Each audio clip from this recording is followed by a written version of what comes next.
Glorioso Deus e eterno Pai, Senhor, Criador dos céus e da terra, neste momento eu venho te agradecer por estar presente em nossas vidas e na vida de cada pessoa que ouviu essa transmissão da Igreja Pentecostal Renovação da Aliança. Eu quero agradecer a todos antecipadamente e desejar uma quarta-feira, final de quarta-feira abençoada na vida de cada um que nos ouve e que prestigia esta palavra. A minha Bíblia está aberta no livro de 2 Reis, no capítulo 4 e no versículo 26. Assim diz a palavra do Senhor. Agora, pois, corre-me ao encontro e diz-me: vai bem contigo? Vai bem com teu marido? Vai bem com teu filho? E ela disse: vai bem. E chegando ela, pôs ao homem de Deus ao monte, perguntou pegou-lhe nos seus pés, mas chegou Geazi para a tirar. Disse, porém, o homem de Deus: deixa, porque a sua alma nela está triste e de amargura, e o Senhor me encobriu e não me manifestou.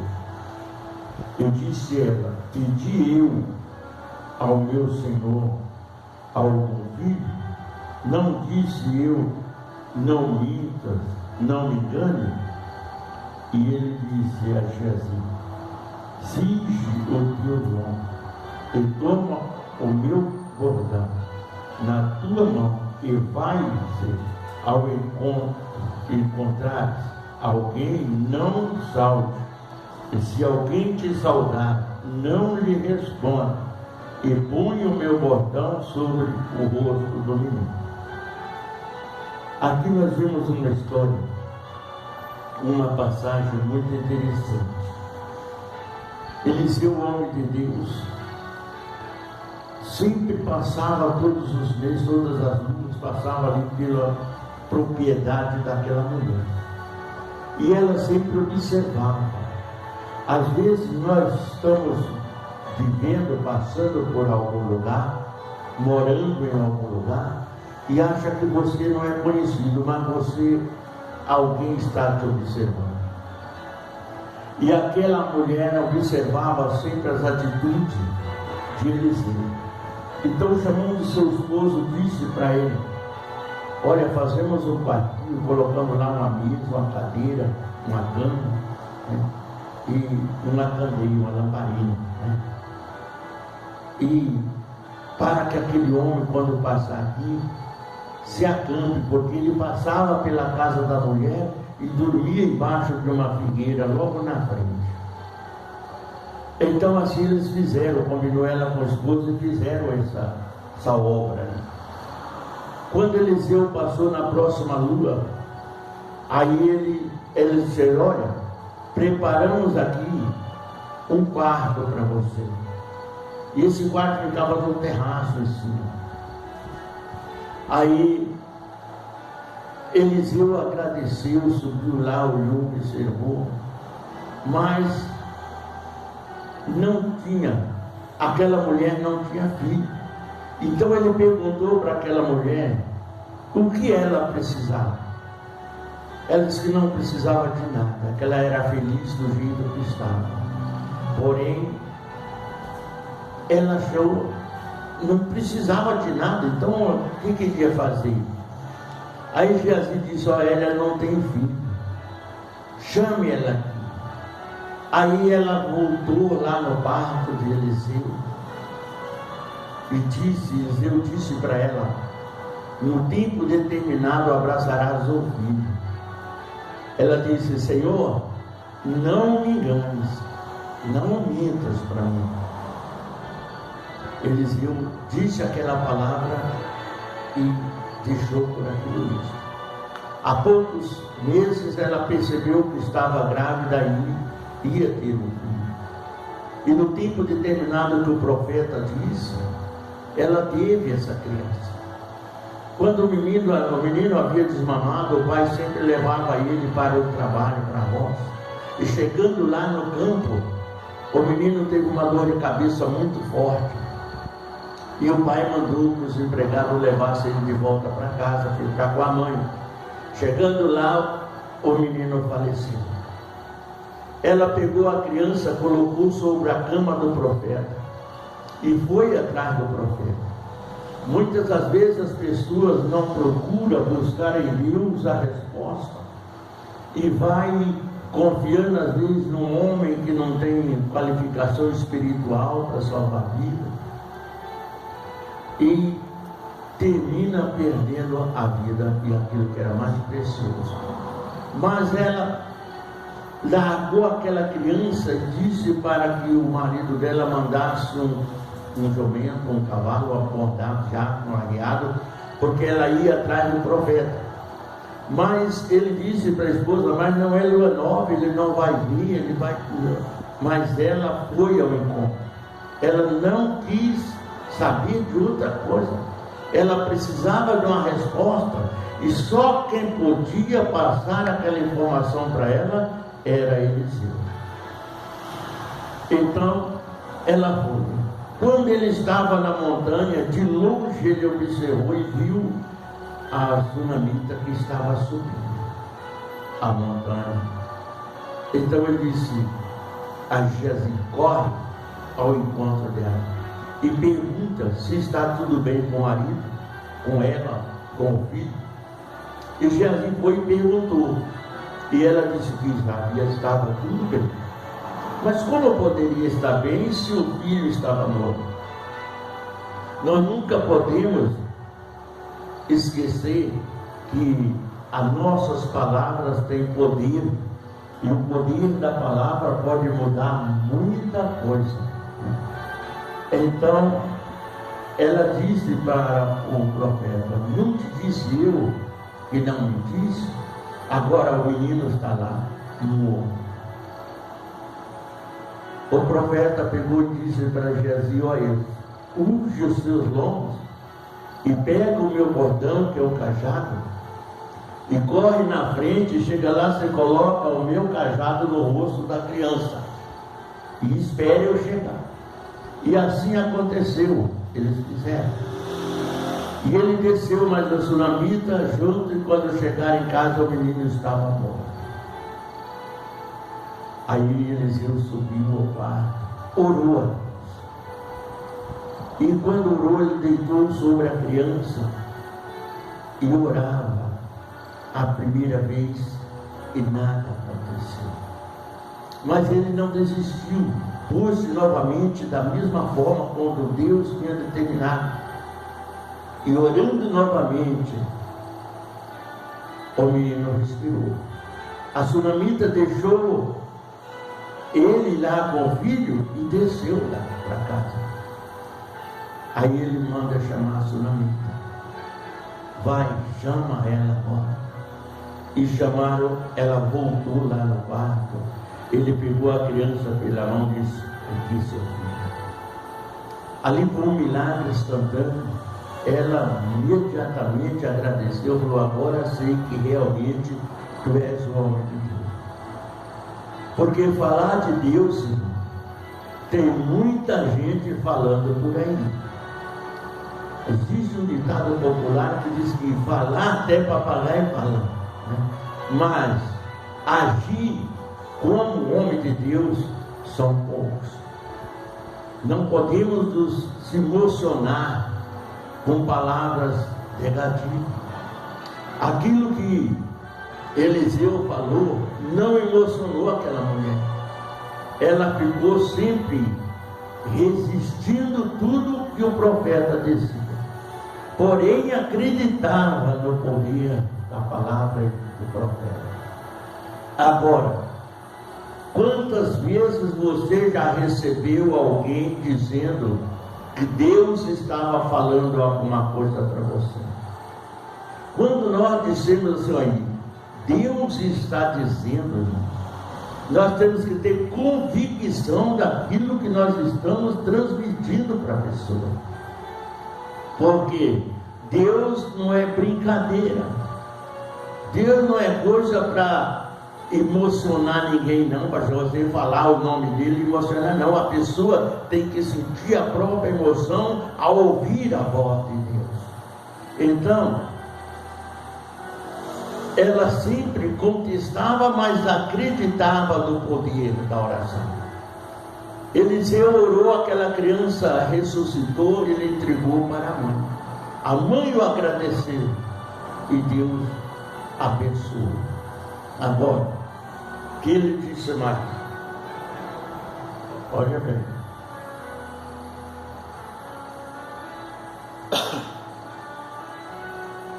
No último versículo aqui, no versículo 36 e 37 diz: então chamou Geazi e disse: chama essa sunamita. E chamou. E veio a ele e disse: toma o teu filho. E veio ela e se prostrou aos seus pés e se inclinou à terra e tomou o seu filho e saiu. Quando Deus fala, irmão, Deus responde. Observa uma coisa muito séria que eu sempre falo, Eliseu aqui não falou, Deus está falando. Eliseu agiu.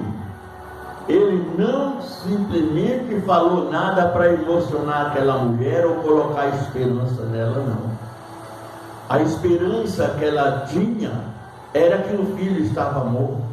Ela jamais esperaria que aquela criança revivesse. Mas ela acreditava que Deus podia fazer. Hoje tem muita gente que chega a você e pede uma oração, mas aquela pessoa não crê no que está ouvindo, não acredita no poder da oração, porque não é uma oração bonita que opera o milagre. Não é por muito falar que a nossa oração será ouvida, diz a palavra do Senhor. É por fazer segundo o propósito de Deus. Quando Deus está na palavra, na oração, o morto levanta, irmão. Eu já orei por pessoas mortas, Jesus ressuscitou. No caso do Elias, foi assim. Só que tem um detalhe: nós nunca podemos prometer. Tem que esperar que Deus dê a palavra rima. A palavra rima significa ação. Quando Deus entra em ação, não há quem possa impedir. Então, nós precisamos acreditar, sim, no poder da oração. Só que tem um detalhe: nem todas as pessoas estão preparadas para orar por você. Nem todas as pessoas têm convicta naquilo que ele ora, que ele mesmo fala, irmão. Eu jamais vou fazer uma oração para poder só enganar aquela pessoa, não. Eu quero fazer uma oração por você para que Deus responda a sua necessidade. Porque o homem não pode prometer aquilo que ele não tem, mas aquilo que tem, você tem que dividir. E nós recebemos de Deus o poder na oração para curar. É uma ordem do Senhor Jesus que disse: ide, colocarão as mãos sobre os enfermos e os curarão.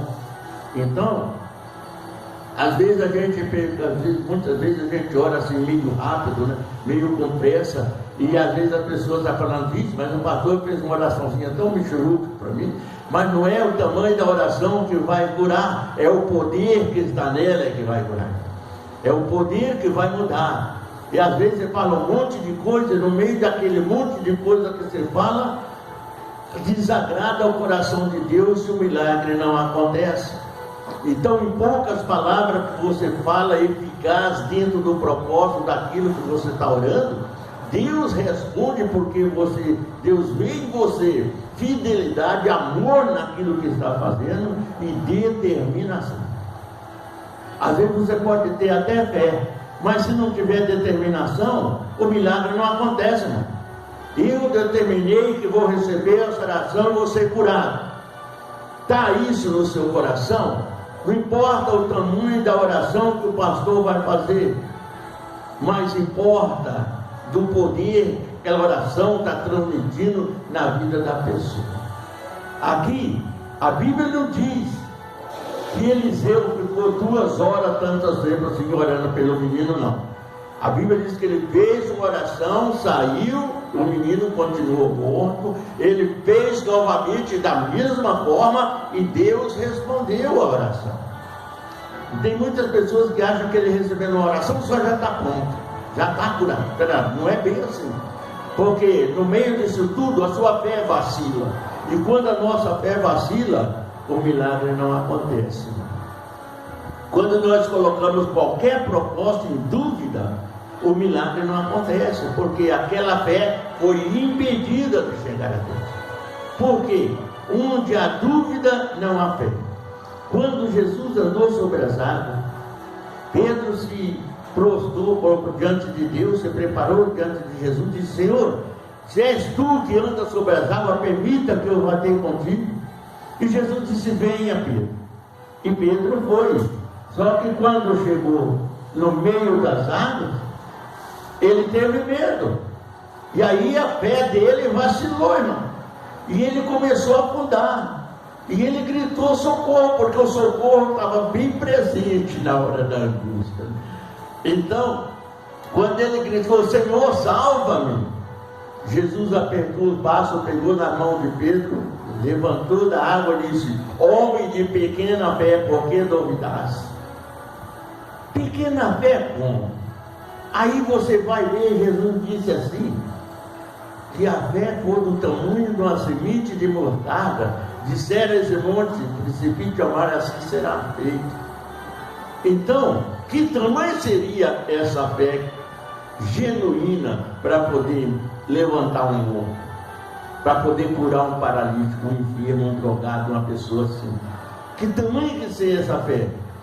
Se for a metade de um tamanho de mostarda, uma semente de mostarda, a gente, eu conheço gente que diz que a fé dele é maior que o caroço de azeitona, até isso já me falaram para mim um indivíduo, mas fazer o que?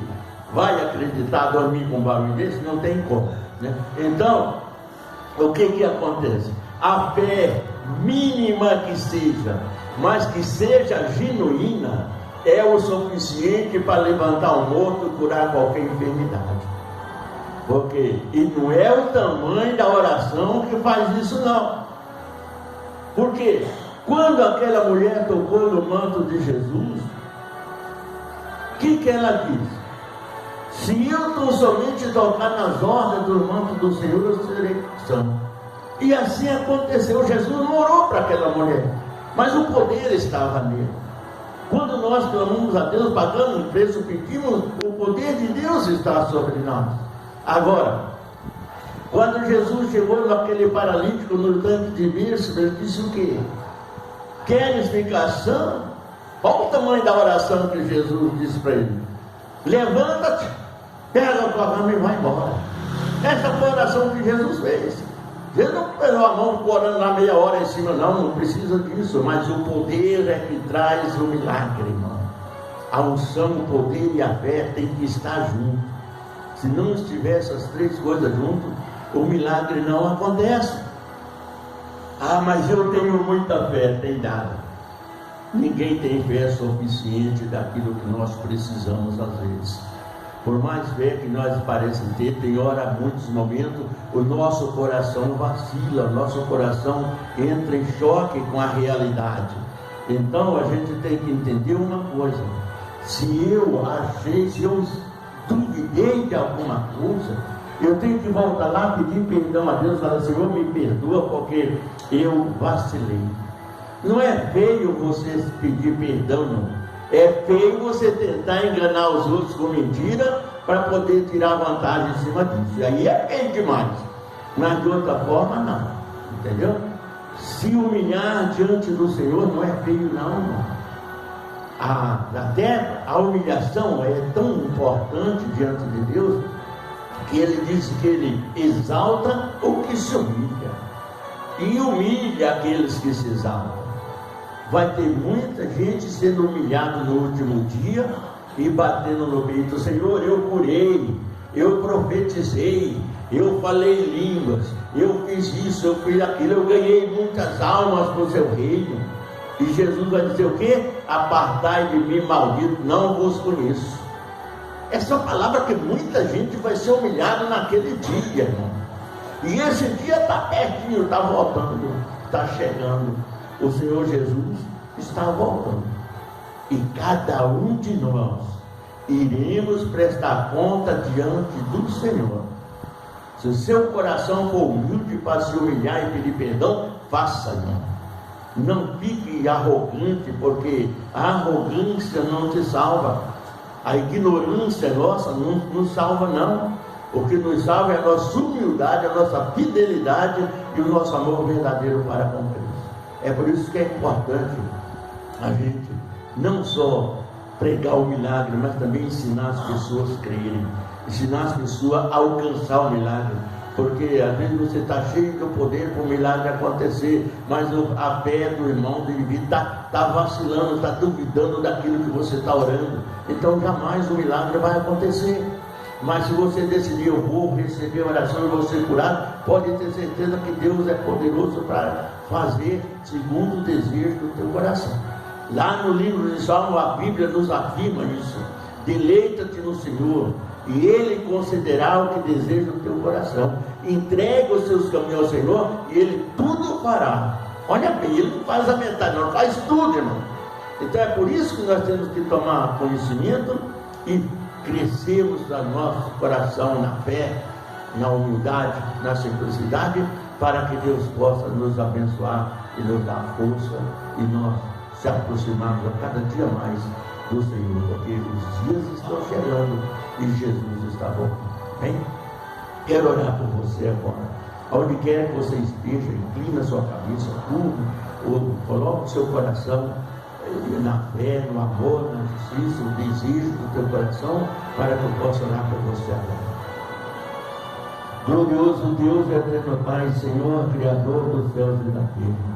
Aonde quer que esteja uma pessoa, meu Deus, na face da terra necessitada, meu Deus, precisando da cura, da libertação, da saúde, da paz, entra com providência e abençoa pelo poder do Espírito Santo. Realiza os sonhos, projetos, propósitos do coração do teu povo, curando, libertando, meu Deus, e salvando a alma em qualquer parte do mundo, ó Deus, aonde estiver o necessitado, estejas tu presente, ó Deus, para abençoar, para trazer a resposta na vida do teu povo, que tão aflito clama pelo teu nome, em nome de Jesus. Amém? Ficam com Deus, tenham uma ótima noite, que Deus abençoe a todos, em nome de Jesus.